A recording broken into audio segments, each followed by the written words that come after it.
لیکن فرینڈشپ میں اور اس میں ایک جو رکھ رکھاؤ ہے ہمارے مذہب میں جو اخلاق کی بات بتائی گئی ہے اس میں اور دوستی میں فرینڈشپ میں رفاقت میں فرق ہونا چاہیے. پھر اسی چیز کو 57 کے اندر اللہ نے رپیٹ کیا ہے, اے لوگوں جو ایمان لائے ہو تمہارے پیش رو اہل کتاب میں سے جن لوگوں نے تمہارے دین کو مذاق اور تفریح کا سامان بنا لیا ہے انہیں اور دوسرے کافروں کو اپنا دوست اور رفیق نہ بناؤ. اب ان کو ورسٹ اینیمی بھی کہا گیا ہے جی. اگر فی الواقع یہ لوگ اللہ اور پیغمبر اور اس چیز کے ماننے والے ہوتے جو پیغمبر پر نازل ہوئی تھی تو کبھی اہل ایمان کے مقابلہ میں کافروں کو اپنا رفیق نہ بناتے. یہ یہودیوں کی یہاں بات کی جا رہی ہے جو کہ یہ منافق ہو, یہ لوگ مسلمان ہو گئے تھے لیکن منافق تھے, لیکن پھر یہ جو ہے نا ان لوگوں کو یہودیوں کو دوست بناتے تھے. تو یہ سچویشنلی تو ان لوگوں کی بات کی جا رہی ہے, یونیورسلی ہم ساروں کے اوپر اپلائی ہو رہا ہے کہ اگر ہمارا ایمان سچا ہے تو ہم کافروں کو اپنا دوست جو ہے نا اہل ایمان کے مقابلے میں کبھی نہیں بنائیں گے. مگر ان میں سے تو بیشتر لوگ خدا کی اطاعت سے نکل چکے ہیں. تم اہل ایمان کی عداوت میں سب سے زیادہ سخت یہود اور مشرکین کو پاؤ گے. تو یہ جو یہودی ہیں نا جی وہ سب سے زیادہ جو ہے نا ورسٹ, یا جو مشرکین ہیں ان کو ورسٹ اینیمی کہا گیا ہے مسلمانوں کا. بیسٹ فرینڈز جو ہے نا جی وہ کون ہو سکتے ہیں جی؟ ہمارے تمہارے رفیق تو حقیقت میں صرف اللہ اور اللہ کا رسول اور وہ اہل ایمان ہیں. اب ان میں اگر آپ نے کسی کو اپنا دوست بنانا ہے تو اس میں یہ دیکھیں جی 3 کرائیٹیریاز ہونے چاہیے. نمبر 1 کہ وہ نماز قائم کرتے ہوں, نمبر 2 زکوٰۃ دیتے ہوں, اور نمبر 3 اللہ کے آگے جھکنے والے ہوں, اللہ کی عبادت گزار ہوں, ایمان والے لوگ ہوں. نمبر 1 کہ وہ مسلم ہو, نمبر 2 نماز پڑھتے ہوں, اور نمبر 3 زکوٰۃ دیتے ہوں. جس بندے کے اندر یہ 3 کرائیٹیریاز ہیں وہ they can be your best friends, اگر آپ نے کوئی اچھے دوست تلاش کرنے ہیں اپنے لیے. تو یہ ہمارے مین سبجیکٹس جو ہیں وہ کور ہو گئے. اب ہم جو ہیں کچھ دوسرے ٹاپکس کی طرف چلتے ہیں. تو اللہ نے یہاں پہ جو ہے نا وہ بتا دیا جی کہ کون کس کا ساتھ دینا چاہیے. جو کام نیکی اور خدا ترسی کے ہیں ان میں سب سے تعاون کرو. دیکھیں جی ان چیزوں میں آپ ہیلپ کرنے کی, دوسروں کے ساتھ چلنے کی کوشش کریں, اور جو گناہ اور زیادتی کی کام ہے ان میں سے کسی سے تعاون نہ کرو. اللہ سے ڈرو, اس کی سزا بہت سخت ہے. کیونکہ جب بھی آپ کسی برے کام کو سپورٹ کر رہے ہیں, چاہے آپ اس میں ڈائریکٹلی انوالو نہیں بھی ہیں, تو پھر بھی آپ اس کے لیے رسپانسبل ہوں گے اور اللہ کی ذات آپ کو اس کی سزا دے گی. حلال اور حرام کے حوالے سے جی دوبارہ سے بڑی اس میں ڈیٹیل سے ہمیں گائیڈنس دی گئی ہے جی کہ کون کون سی چیزیں ہیں جو حرام کی گئی ہیں, ان سے ہمیں جو ہے نا جی وہ اوائڈ کرنا چاہیے. آیت نمبر 3 کے اندر اس میں یہ بھی دیکھ لیں جی کہ کسی کے آستانے پر اگر اللہ کا نام نہیں لیا گیا اور کسی کے آستانے پہ ذبح کیا ہوا جانور جو ہے نا جی وہ اگر ہے تو وہ بھی آپ حرام کیٹیگری کے اندر آتا ہے. اس میں آپ کچھ ایکسکلوژنز ہیں جی کہ البتہ جو شخص بھوک سے مجبور ہو کر ان میں سے کوئی چیز کھا لے, اوپر جو لسٹ پوری کی پوری حرام چیزوں کی بتائی گئی ہے, بغیر اس کے کہ گناہ کی طرف اس کا میلان ہو, تو بے شک اللہ معاف کرنے والا اور رحم فرمانے والا ہے. لوگ پوچھتے ہیں کہ ان کے لیے کیا حلال کیا گیا ہے, کہو تمہارے لیے ساری پاک چیزیں حلال کر دی گئی ہیں, اور جن شکاری جانوروں کو تم نے سدھایا ہو, جن کو خدا کے دیے ہوئے علم کی بنا پر تم شکار کی تعلیم دیا کرتے ہو, وہ جس جانور کو تمہارے لیے پکڑ رکھیں اس کو بھی تم کھا سکتے ہو, البتہ اس پر اللہ کا نام لے لو اور اللہ کا قانون توڑنے سے ڈرو. کیونکہ جب وہ آپ کو پتہ ہے شکاری کتے یا جانور لے کے آتے ہیں تو وہ بعض اوقات جو ہے جو شکار وہ لے کے آتے ہیں وہ پہنچنے تک آلریڈی مر چکا ہوتا ہے, تو اس کو کھانے سے پہلے کہا جا رہا ہے جی کہ اللہ کا نام لے لیں تو پھر وہ حلال ہو جائے گا آپ کے اوپر. آج تمہارے لیے ساری پاک چیزیں حلال کر دی گئی ہیں, اہل کتاب کا کھانا تمہارے لیے حلال ہے اور تمہارا کھانا ان کے لیے. تو اہل کتاب کے ساتھ آپ جو حلال چیزیں ہیں ان کے ساتھ بیٹھ کے کھا سکتے ہیں. اہل کتاب سے شادی کے حوالے سے جی, اور یہ اس پہ ہم بڑی ڈیٹیل پہلے بھی ڈسکشن کر چکے ہیں کہ یہ والا جو سبجیکٹ ہے اہل کتاب کے ساتھ شادی والا, اور محفوظ عورتیں بھی تمہارے لیے حلال ہیں, خواہ وہ اہل ایمان کے گروہ سے ہوں یا ان قوموں میں سے جن کو تم سے پہلے کتاب دی گئی تھی, بشرطے کہ تم ان کے مہر ادا کر کے نکاح میں ان کے محافظ بنو، نہ یہ کہ آزاد شہوت رانی کرنے لگو یا چوری چھپے آشنائیاں کرو۔ اور جو کسی نے ایمان کی روش سے پر چلنے سے انکار کیا، اب یہ نہ ہو کہ آپ کسی ایسے اہل کتاب سے شادی کریں کہ وہ آپ کو ایمان کی روش سے ہی پرے لے کے چلا جائے، تو اس کا سارا کارنامہ زندگی ضائع ہو جائے گا اور وہ آخرت میں بینکرپٹ ہو جائے گا، برباد ہو جائے گا۔ تو اس کے ریفرنس سے پہلے بھی ہم بات کر چکے۔ سوری محفوظ اس کا کیا مطلب ہے؟ محفوظ یعنی کہ پاک دامن کہہ لیں، جو کسی مطلب یہ ہے کہ راہ چلتی یا کہہ لیں کہ جو اچھے کیریکٹر کے لوگ نہ ہوں، اس کو اس سے ایکسکلوڈ کر دیا گیا ہے۔ جو جنہوں نے اپنی عزتوں کی حفاظت کی ہوئی ہو، اچھے گھرانوں سے ہوں اور ان کا نیک چال چلن ہو، اس حوالے سے محفوظ کا لفظ استعمال کیا گیا ہے۔ محسنات کا لفظ بھی ایک اور جگہ پہ ہم پیچھے پڑ چکے ہیں، وہ بھی استعمال کیا گیا۔ اس کو جو ہے یہ والی جو ریفرنس ہے، اس کو بہت سارے لوگ غلط استعمال کرتے ہیں۔ اسی لیے جب لاسٹ ٹائم میں نے میرٹل ایشوز کے حوالے سے بات کی تھی، تو اس میں میں نے بہت کلیئرلی بتا دیا تھا کہ اللہ تعالیٰ نے اس میں ایکسکلوژن دی ہے ہر اس بندے کو جو کہ جس نے جو ہے کسی بھی لیول پہ جو شرک کرتا ہے۔ اور کرنٹلی اہل کتاب جتنے بھی ہیں، آپ کو پتہ ہے چونکہ سارے کا سارا لٹریچر چینج ہو چکا ہے، ان کی ساری کتابیں جو ہیں وہ کرپٹ ہو چکی ہیں اور وہ سارے کے سارے ہی شرک کرتے ہیں، لہٰذا ان پر یہ والا رول جو ہے وہ اپلائی کرنا بڑا ہی مشکل ہو جائے گا۔ شاید ہو سکتا ہے کوئی 1,00,000 کے اندر کوئی ایک بندہ ایسا ہو اہل کتاب جو شرک نہ کرتا ہو، کیونکہ اگر وہ شرک کرتے ہیں تو پھر تو آٹومیٹیکلی اس قانون سے وہ ایکسکلوڈ ہو جاتے ہیں۔ لہٰذا اس آیت کی جو انٹرپریٹیشن ہے اس کو کرنے میں بہت احتیاط سے کام لینا پڑے گا۔ اچھا جی، وضو اور تیمم کے حوالے سے یہ ہمیں گائیڈنس آیت نمبر 6 کے اندر دی گئی ہے۔ اے لوگو جو ایمان لائے ہو، جب تم نماز کے لیے اٹھو تو چاہیے کہ اپنے منہ اور ہاتھ کوہنیوں تک دھو لو، سروں پر ہاتھ پھیر لو اور پاؤں ٹخنوں تک دھو لیا کرو۔ اگر جنابت کی حالت میں ہو تو نہا کر پاک ہو جاؤ۔ اگر بیمار ہو یا سفر کی حالت میں ہو تو تم میں سے کوئی شخص رفع حاجت کر کے آئے، یا تم نے عورتوں کو ہاتھ لگایا ہو اور پانی نہ ملے تو پاک مٹی سے کام لو، بس اس پر ہاتھ مار کر اپنے منہ اور ہاتھوں پر پھیر لیا کرو۔ یہ تیمم کرنے کا طریقہ بتایا جا رہا ہے۔ اب اس میں وہ تھوڑا سا دیکھنا پڑے گا کہ کتنے ڈایا میٹر تک اگر جو ہے وہ پانی نہیں ملتا تو اس پہ یہ والا رول اپلائی ہوگا۔ اللہ تم پر زندگی کو تنگ نہیں کرنا چاہتا، مگر وہ چاہتا ہے کہ تمہیں پاک کرے اور اپنی نعمت تم پر تمام کر دے، شاید کہ تم شکر گزار بنو۔ یہ سواس سبیل جو ہے نا جی، یہ ٹرمنالوجی 3 دفعہ اس صورت کے اندر استعمال ہوئی ہے جی۔ یہ سواس سبیل کیا چیز ہے جی؟ گیس لگا دیں مائک انمیوٹ کر کے۔ جی سوری ڈاکٹر صاحب، بولتا جا رہا تھا مائک میوٹ کیے بغیر۔ ہاں جی ہاں جی، آپ بولیں۔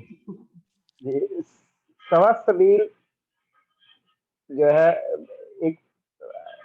ایک تو میرا جو برا رستہ ہے اس کو کہتے ہیں شاید۔ نہیں، یہ آپ نے الٹ کر دیا۔ بیسیکلی صراط مستقیم کا جو الٹرنیٹ ورڈ ہے نا، وہ سواس سبیل ہے۔ یہ وہ راستہ ہے جو آپ کو اس دنیا سے سیدھا جنت میں لے جائے گا انشاءاللہ۔ تو یہ 3 آیات کے اندر اللہ نے جناب آیت نمبر 12، 60 اور 77 کے اندر اللہ نے سواس سبیل کی ٹرمینالوجی یوز کی ہے۔ تم میں سے کفر کی روش اختیار کی تو در حقیقت اس نے سواس سبیل یعنی کہ صراط مستقیم اس نے لوز کر دیا، وہ کسی اور راستے پہ چل پڑا۔ احسان جی، اللہ تعالیٰ نے بار بار قرآن میں ہمیں بتایا ہے جی کہ احسان جو لوگ کرتے ہیں نا، اس کو اللہ بہت پسند کرتا ہے، یعنی کہ اپنا رائٹ بھی آپ سرنڈر کر دیں اور اللہ سے اجر کی توقع کریں تو اللہ کی ذات آپ کو اجر دے گی۔ اچھا جی، اللہ کے چہیتے ہیں جی، یہ کچھ لوگ سمجھتے ہیں، مطلب یہ ویسے تو یہاں پہ یہود اور نصارہ کے حوالے سے بات کی جا رہی ہے، لیکن یونیورسلی ہم ساروں پہ اپلائی ہوتا ہے۔ یہ کہتے ہیں جی کہ ہم اللہ کے بیٹے اور اس کے چہیتے ہیں، ان سے پوچھو پھر وہ تمہارے گناہوں پر تمہیں سزا کیوں دیتا ہے؟ در حقیقت تم بھی ویسے ہی انسان ہو جیسے اور انسان خدا نے پیدا کیے ہیں، وہ جسے چاہتا ہے معاف کرتا ہے اور جسے چاہتا ہے سزا دیتا ہے۔ تو یونیورسلی سر یہ ہم ساروں پہ اپلائی ہوتا ہے کہ ہم چہیتے نہیں ہیں، اگر ہم نیک اعمال نہیں کریں گے تو ہمیں بھی ویسے ہی سزا ملے گی۔ کیونکہ کچھ لوگ گارنٹیڈ لیتے ہیں جی کہ ہم اللہ اور رسول کا نام لینے والے ہیں جی، ہم نے ہر حال میں جنت میں جانا ہی جانا ہے. تو ایسی کوئی بات نہیں ہے. اللہ سزا دے گا اگر ہم اپنے اعمال درست نہیں کریں گے، اور کوئی گارنٹی نہیں ہے کسی کے پاس. اب یہ آگے اسی بات کو دوبارہ رپیٹ کیا ہے جی کہ جنت کا کوئی ٹھیکیدار کوئی بھی نہیں ہے. مسلمان ہو یا یہودی، صابی ہو یا عیسائی، جو بھی اللہ اور روز آخر پر ایمان لائے گا اور نیک عمل کرے گا، بے شک اس کے لیے نہ کسی خوف کا مقام ہے نہ رنج کا.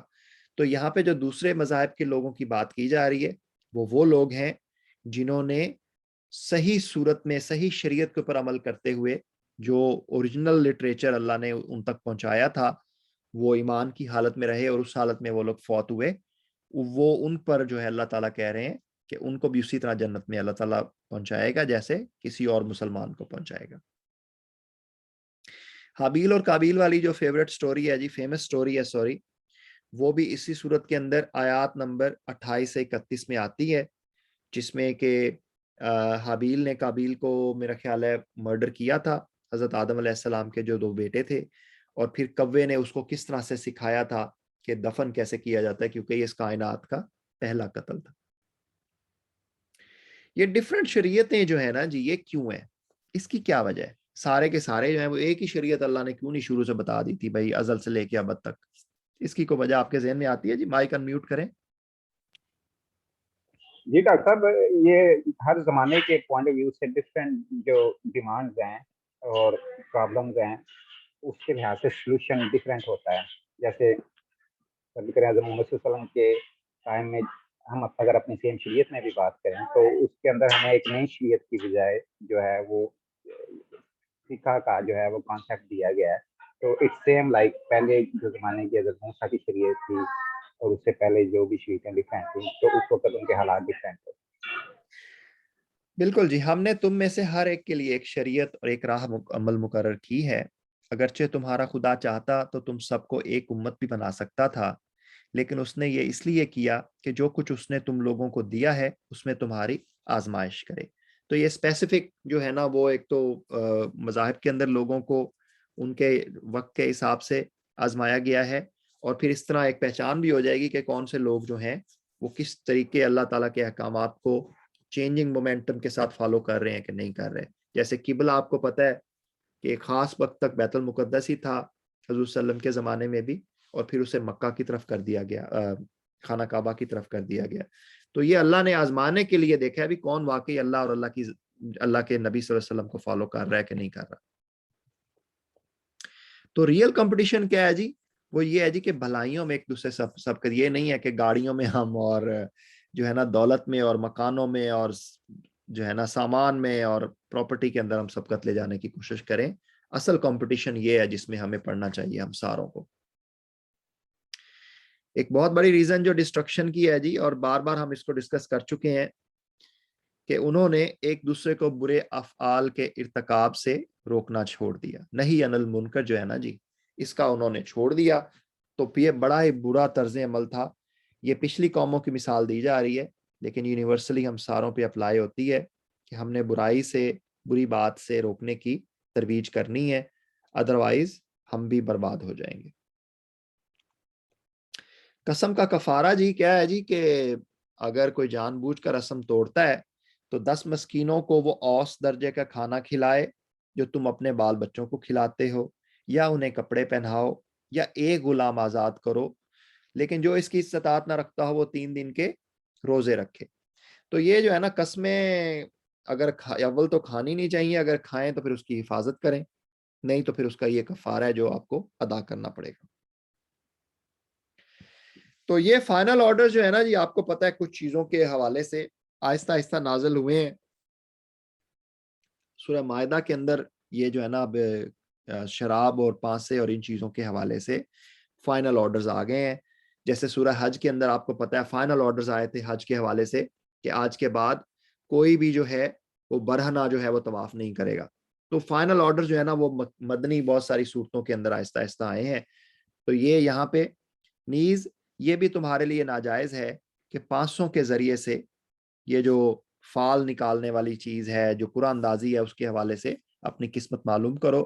یہ سب افعال فسق ہیں۔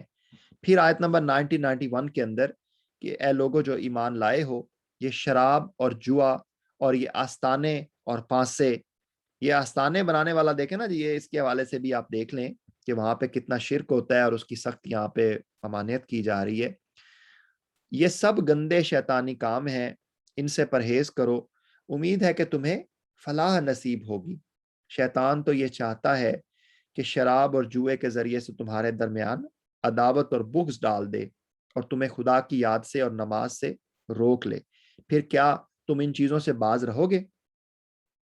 تو یہ یہاں پہ جناب جو شراب اور جوا اور یہ جو گیمبلنگ ہے اور آستانے اور یہ جو قرآن اندازیاں ہیں، لکی ڈراز ہیں، یہ اس سارے کو جو ہے نا ان کی حرمت کا اعلان کر دیا گیا ہے یہ سورہ مائدہ کے اندر۔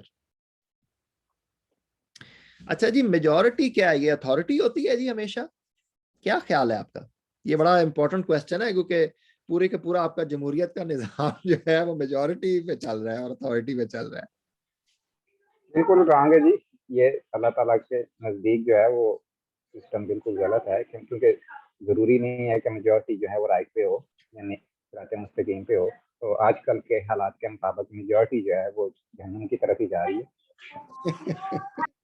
بالکل جی، یہ ریفرنس لے لیں جی، آیت نمبر 100 ہے، اے پیغمبر صلی اللہ علیہ وسلم ان سے کہہ دو کہ پاک اور ناپاک بہرحال یکساں نہیں ہے، خواہ ناپاک کی بہتات تمہیں کتنا ہی فریفتہ کری، یعنی کہ ان کی میجورٹی چاہے تمہیں کتنی بھی امپریس کر رہی ہو نا، وہ کبھی بھی پاک کے برابر نہیں ہو سکتی۔ تو میجورٹی از این اتھارٹی والی یہ جو تھیوری لوگ پریزنٹ کرتے ہیں نا جی، اسلام میں اس کا کوئی خاص کنسیپٹ نہیں ہے۔ یہ آپ کے سامنے ریفرنس آیت نمبر 100 آپ اس کو لکھ لیں جی اپنے پاس۔ اچھا جی، ہمیں خود سے چیزوں کے بارے میں غور کرنے کا کہا گیا ہے۔ یہ بار بار یہ والا سبجیکٹ رپیٹ بھی ہو چکا ہے، جہاں پہ یہ یہودیوں اور عیسائیوں کے حوالے سے بات کی جا رہی ہے۔ ہم ساروں پہ یونیورسلی یہ اپلائی ہوتا ہے کہ یہ نہیں ہے کہ ہم باپ اور دادا کی ہی تقلید کیے جائیں، خواہ وہ کچھ بھی نہ جانتے ہو، کیونکہ ضروری نہیں ہے کہ ہمارے باپ دادا جو تھے وہ صحیح راستے پر تھے۔ اب اس میں آپ دیکھ لیں، حضرت ابراہیم علیہ السلام کے فادر کی مثال ہے، حضرت نوح علیہ السلام کے بیٹے کی مثال ہے، ٹھیک ہے نا، حضرت لوط علیہ السلام کے بچوں کی اور ان کی وائف کی مثالیں موجود ہیں۔ تو ضروری نہیں ہے کہ ہم نے جو ہے وہ اپنے باپ دادا کی تقلید کرنی ہے۔ یہاں پہ ہمیں پھر اس چیز کے لیے انسٹیگیٹ کیا جا رہا ہے کہ ہم خود سے غور و غوض کریں، غور و فکر کریں۔ اللہ نے ہمیں اپنے عقل اور دماغ دی ہے ہر شخص کو۔ تو یہ سب سے پہلے جی انسان نے خود کو ٹھیک کرنا ہے، اس سے پہلے کہ ہم دوسروں کو ٹھیک کرنے کے لیے چل پڑیں۔ اے لوگوں جو ایمان لائے ہو، اپنی فکر کرو، کسی دوسرے کی گمراہی سے تمہارا کچھ نہیں بگڑتا اگر تم خود راہ راست پر ہو، اللہ کی طرف تم سب کو پلٹ کر جانا ہے۔ اب اس کا یہ مطلب ہی نہیں ہے کہ آپ نے دوسروں کو پیغام نہیں دینا، پیغام تو آپ نے دینا ہی دینا ہے، لیکن کریکشن جو ہے، جو امپلیمنٹیشن ہے، وہ سب سے پہلے آپ اپنی ذات کے اوپر کرنی ہے۔ یہ نہیں ہے کہ خود تو ہم اپنی فکر ہی نہ کریں اور دوسروں کو ہتھوڑا اٹھا کے کھڑے ہو جائیں بھی تو نے یہ کام کرنا ہی کرنا ہے۔ تو یہ جو ہے نا، پہلے ہم نے خود کو درست کرنا ہے۔ صدق اللہ العلی العظیم جی، میرا خیال تھا ہم بہت لمبا کھینچیں گے، لیکن میں نے کوشش کی تھی 40 منٹس میں، اللہ کی ذات نے پتہ نہیں کیسے مکمل کروا دی ہے۔ ٹیک ہوم میسیجز یہی ہیں جی کہ دین کی تکمیل ہو چکی ہے، اور اس کے بعد کچھ بھی اگر کوئی دعویٰ کرتا ہے، کوئی لانے کی کوشش کرتا ہے، تو ریفرنسز آپ کے سامنے موجود ہیں۔ باقی فرینڈشپ کے حوالے سے کرسچینز اور جیوز کے حوالے سے بڑی کارڈینل قسم کے ریفرنسز آ گئے ہیں اس صورت کے اندر۔ اس میں ہمیں بہت محتاط رہنا ہوگا، اور نظام عدل کے لیے ہمیں ہر لیول پہ، اپنے لیول پہ جو بھی ہم کنٹریبیوشن کر سکتے ہیں وہ ہم ساروں کے اوپر فرض ہے جی۔ جو کچھ ہم نے پڑھا ہے، اللہ تعالیٰ اس کو سمجھنے کی، عمل کرنے کی اور آگے پہنچانے کی توفیق عطا فرمائے۔ میں اپنی غلطیوں کوتاہیوں کی رب کی ذات سے اور آپ سب لوگوں سے معافی چاہتا ہوں۔ کوئی آپ کے کویسچنز ہیں، کمنٹس ہیں، ڈسکشن ہے، تو میں حاضر خدمت ہوں۔ میں رب کو اور آپ کو گواہ بناتا ہوں کہ میں جتنی دیر بھی آپ لوگوں کے ساتھ رہا ہوں، ماجد بھائی، میں حق کی بات آپ لوگوں کو تک پہنچاتا رہا ہوں، ٹھیک ہے نا۔ تو یہ آپ، یہ قیامت والا دن بھی جو ہے نا، رب کی ذات تو گواہی دے گی، آپ نے بھی گواہی دینی ہے انشاءاللہ ڈاکٹر صاحب، انشاءاللہ۔ جزاک اللہ خیر ڈاکٹر صاحب، ماشاءاللہ ایز یوزل آپ نے یو نیلڈ اٹ اگین، ماشاءاللہ۔ تو اس میں آپ نے ماشاءاللہ بلکہ ایک مس بھی کیا ہے ٹیک ہوم میسیج کے اندر، پرنٹی کا جو ماشاءاللہ آپ نے حوالہ دیا تھا، تو وہ بھی بہت امپورٹنٹ پوائنٹ تھا کہ یعنی 3 کا کوئی کنسیپٹ نہیں ہے، ایک کا کنسیپٹ ہے، وہ اللہ سبحانہ تعالیٰ ہی ہے. تو اس میں بلکہ میرے ذہن میں آتا ہے تو پھر اگر ہم پتہ نہیں بھول بھی جاتا ہے کہ وہ ہولی اسپرٹ کیا ہے، یعنی گاڈ سن اور ہولی اسپرٹ کس کو کہتے ہیں یہ؟ دیکھیں قرآن پاک کے اندر جو روح کا لفظ استعمال کیا گیا نا، وہ تو حضرت جبرائیل علیہ السلام کے لیے یہاں پہ استعمال کیا گیا ہے. لیکن جو ان لوگوں کا جو کانسیپٹ ہے وہ ہولی اسپرٹ شاید حضرت جبرائیل علیہ السلام کے لیے ہی استعمال کرتے ہیں، یا کوئی اور یہ کہتے ہیں جی کہ ہولی اسپرٹ حضرت مریم اور حضرت عیسیٰ علیہ السلام یہ جو 3 ہیں نا، یہ تینوں ایک ہیں اور یہ خدا ہیں. اس کو یہ ان کا ٹرینٹی کا کانسیپٹ ہے. چلیں اللہ غارت کرے اور ہدایت دے. جزاک اللہ خیر ڈاکٹر